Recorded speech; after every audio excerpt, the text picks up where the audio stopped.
Okay, so good morning everyone. So today I'm going to introduce what is flowchart. So kung unsa ang flowchart, unsay benefits sa flowchart, nga unsay mga klase-klase sa flowchart. So let's go. Okay, so what is flowchart? Flowchart are visual diagrams that depict processes or workflows.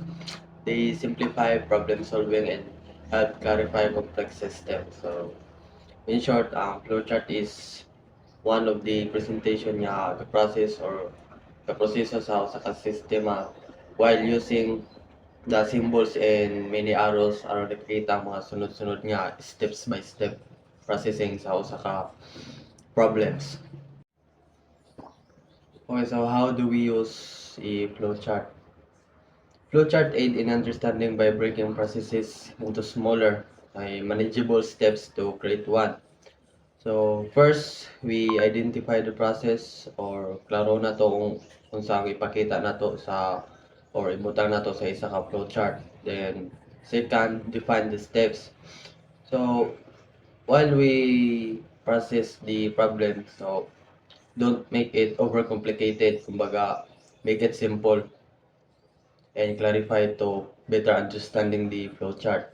Last is use symbols to represent action. So, there are many symbols of using flowchart. So, ibutang ang mga standard nga, kumbaga mga forma alang sa matag action. So, each action, each process have different symbols to use. Components of a flowchart. So, as it said again that we have a symbol, so represent actions, decisions, or input, output. So, ang flowchart is ano, duha ka nag or duha ka separated actions. First is we have the symbol, what we call symbols nga daga represented sa lain-lain nga mga actions. So first symbol we have is the oval, what we call the input and output. I mean the starting and the end. Next is the rectangle, what we call the process. So pagsulat sa mga data. Pagkatulo is the diamond or the decision making, either true or false. Last is parallelogram, the input and output. So input of the your process before you put the process, we use the input. Benefits of using a flowchart. So mga benepisyo sa usa ka flowchart. Pinakauna is mas sayon siya pagsabton sa usa ka proseso. Mas dali siya masabtan kung sa pagtrabaho sa ka system. Pangkaduha is dili siya overcomplicated, dali ra siya masabtan and make things simple to understand. Kumbaga, so mas sayon niya pag-uban sa usa ka trabaho. So mas dali masabtan ang usa ka proseso kung tagsa-tagsaon nimo siya. So kumbaga it's step by step. Limitations of using a flowchart. So number one can be overcomplicated for large system. So komplikado siya kumbaga if imong system kung daghan ang mga steps, so maglisod siya sabot sa chart.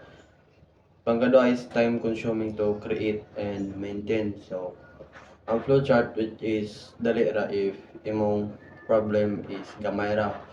In the other hand, dili-dali sabton sa tanan if daghan na ang mga symbols nimong gamiton if taas kayo imong usa ka process sa usa ka system. So that is one of the limitation of using a flowchart. Next type of flowchart. So natay ginatawag nga system flowchart. So kumbaga kani gapakita og mga connection sa usa ka sistema. So in process by order kumbaga. Pangkaduha is ang program flowchart. So kini napakita sa mga sunod-sunod pod nga kumbaga lakang sa usa ka mga programa, sample kanang mga calculator function. Pangkatulo is ang workflow chart. Kani gapakita proseso sa usa ka negosyo. So example, ga-process og hire sa usa ka empleyado. Ang pananglitan sa usa ka hospital, ang workflow chart or flowchart nga gakita og yun sa pag-admit sa pasyente. Example, ang pagsugod start is the pag-fill up sa usa ka form, then access sa sunod ka nurse. Pangkatulo is pagkonsulta sa usa ka doktor, then last is paghatag sa resita. So what the mao nang usa ka example sa workflow chart. Next is the symbol or unsaon nila paggamit. So actually na mga symbol ang mga flowchart. So first is natay ginatawag nga oval or circle, kumbaga sa uban gigamit. So ga-represent siya sa starting o ending sa ka-process. Pangkadua is rectangle o mao ni ginatawag nga process. So ga-represent sa action, kumbaga. So sama sa pag-fill up sa usa ka form nga what we call process. Sunod is ang diamond. Kaning diamond is decision making. So kumbaga nagrepresent siya sa pagpili o sama sa nabayaran na or decision making if yes or no. Last is the parallelogram. So mao atong ginatawag nga input ug output. So ga-representar sa usa ka data sulod sa usa ka proseso. So mao ni ang mga common standard sa or mga simbolo sa flowchart nga mas dali masabtan. This is mga paggamit sa flowchart. So pananglitan, ang basic flowchart is moray gitawag nato nga based on real life, kumbaga, which is example ang morning routine. So imong start which is pagmata, then process hilamos nga o pagkaon, then end is pagkahuman. Ang system flowchart is example is sa online system and order system. So butang kag usa or add to cart. Next is check out, or after that you payment, then plus is the order confirmation. So that is one of the system flowchart. Pangkatulo is what we call the program flowchart. So pananglitan, calculator program. So imong input is sample, pili tag either plus, minus, times, or divide. So example imong 1 plus 1. So it depends. So depende sa ipakita ang resulta sa matag flowchart.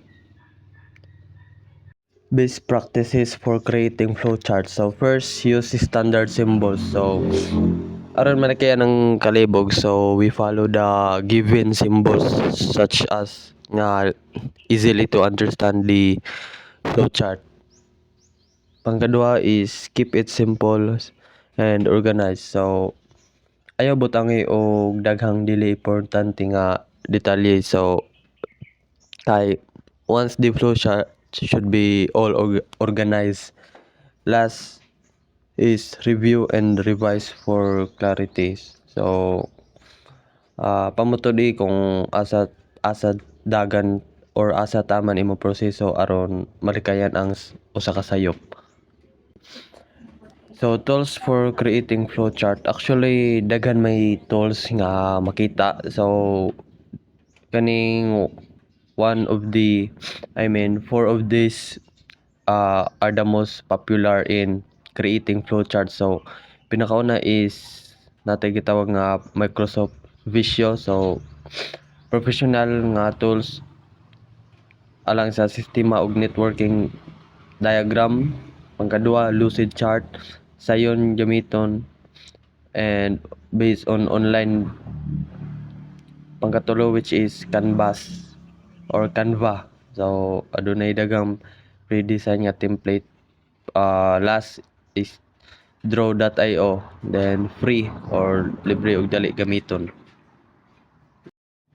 Common mistakes to avoid. So first natay overcomplicated. So kung daghan kayo ang mga lakang, so magkalibog ang mosabot. Ang kadua is ignoring symbols. Dili mo gamit og saktong simbolo. Dapat mo gamit og standard aron mas sayon sabton ang usa ka flowchart. Ang katulo, missing key steps or details, mga walay importante nga detalye. Ayaw biyayang hinungdanon nga mga step. So pananglitan kung maghimo ka og customer support flowchart, so kinahanglan adunay ipasa sa supervisor kung dili masulbad aron malikayan ang isa ka kalibog. Real life application of flowchart na mga sample natay gitawag nga IT and software development, pagama o paggamit og mga algorithm og debugging. Next, negosyo, business and management, so the use or workflow og decision making. Last is the education, which is teaching or pagtudlo o pagplano sa usa ka leksyon. So that is one of the related sa flowchart in real life.